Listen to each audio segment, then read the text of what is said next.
up, it was absolutely a human tooth. Whose tooth? That we don't know. He says that a tooth wound up in his food served at a Waffle House in Grove City, and the customers who say they found it called us to get a few answers. Tonight, it's more than a mouthful of a mystery.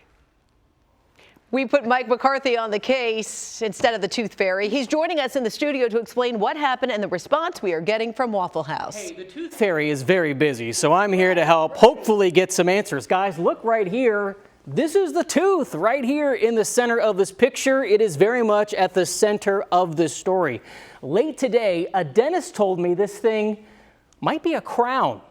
This all may sound like some sort of tall tale, but a couple of friends say this is what happened. Waffle House has been a regular dine-out spot for friends Mitchell Gresley. There was a time where, very recently, where I was going probably 3 or 4 times a week. And Ky Echols. Yes. But this was not a regular visit. No, not at all. That latest visit, they say, took them with a group to the Broadway Waffle House in Grove City earlier this month. They ordered the usual, including eggs, toast, and hash browns covered in cheese and onions. One of my friends reached across the table to take a bite out of my partner's hash browns. I took a bite of his hash browns and bit into something that I thought was gristle, but not gristle. He says he spit out whatever it was and then took a picture, they say out of disbelief. It was a tooth, a human tooth. Do you have all of your teeth? I have all of my teeth, yes. Oh, and they took a video too. Yes, he just chewed on it. That's what you thought was gristle. Why is this something you contacted us about? I think it's important that something like this just isn't brushed under the rug, right? The friends say they first contacted Waffle House and heard back from an apologetic regional manager.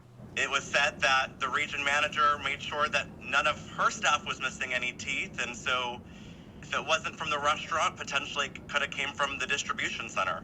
So the friends say they're sending the tooth to corporate at the company's request for its own up-close look. Hey, it's Mike McCarthy calling from ABC6. Waffle House wouldn't tell me much yet, but shared a statement that it's aware of the alleged customer complaint and it's looking into it. Do you have any intention to eat at Waffle House again? That's a great question. So, like I go back, it's like PTSD, I just, right now, no. I think they need to be more serious in terms of this event. A meal out that has some Waffle House regulars ordering up answers. Tonight, those friends say they are looking to file a complaint with Franklin County Public Health. That department says typically a general complaint does get a response within 24 hours. But I've also already gone through and checked the past food inspection reports for that Waffle House out on Broadway in Grove City. Here is the list right here. And back here, this one right here, the last time a complaint prompted an inspection at that Waffle House was 3 years ago. Its most recent standard inspection was just last month, and that identified 2 critical violations. We have outlined them here. Boy, that's small to read, I'll just tell you. One was for hand washing, that was corrected on the spot. The other was for the dishwasher temperature with the water in that dishwasher. We'll keep you updated as this latest situation unfolds. We'll get to the root of the problem. On your side, Mike McCarthy, ABC 6 News. We see what he did there. All right, a new art exhibit is opening tonight, but it's not in a fancy gallery. Instead, it's at the Franklin County Coroner's Office. Terry Sullivan has a look at this pretty unique display. In a place mostly associated with death and bad things, something beautiful. Stunning artwork, swirls of color and pops of texture, and all of it straight from the heart. We're here to support life, honor the dignity of life, and bring respect to those artists and everyone who is battling mental illness and is battling the disease of addiction. The show is called Shadow to Light, Breaking the Stigma Against Addiction. And there's a reason the Franklin County Coroner's Office is involved. Ultimately, we want to prevent deaths from coming to our facility. He says the artists behind the work bravely share their struggles to break free of addiction. I'm thankful that this person is in recovery, and Recovery just doesn't mean it's like a destination and a place where I get to and we're coasting. It's an everyday process. The artist did not pay a fee to be part of the show, and minimal tax dollars were used, just some money for posters and some staff time promoting it.